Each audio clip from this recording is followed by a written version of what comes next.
அன்பு சொந்தங்களே, தினமும் நன்றி சொல்லுங்க. 10 நன்றியாவது குறைஞ்சது சொல்லுங்கன்னு நம்ம சொல்கிறோம். ஆனால் அந்த நன்றி சொல்கிறது மூலமாக நமக்கு என்ன கிடைக்கும் அப்படின்னு பார்த்தோன்னா, ஒத்தது ஒத்ததையே ஈர்க்கும் அப்படிங்கிறது தான் ஈர்ப்பு விதி.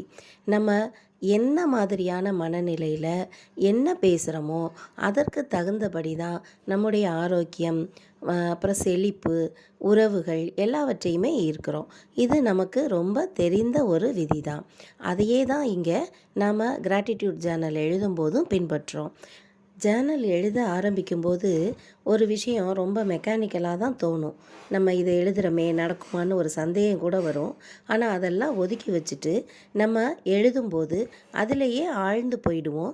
அப்போ நம்ம எழுதுகிற விஷயங்கள்லையும் நம்ம உணர்வுகள் அப்படியே ஒன்றி போயிடும்.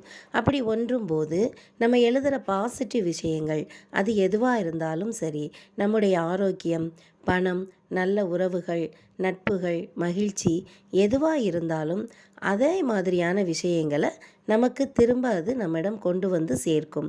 ஒன்றல்ல பல மடங்கு அது நம்மிடம் அதை ஈர்த்து கொண்டு வரும். எந்த ஒரு விஷயமே ஏட்டு படிப்பில் இருக்கிறத விட அது நம்மளுடைய அனுபவத்துக்கு வரும்போது தான் அதை நம்ம உண்மையாகவே உணர முடியும். இந்த கிராட்டிடியூட் ஜேர்னல் விஷயமும் அப்படி தான்.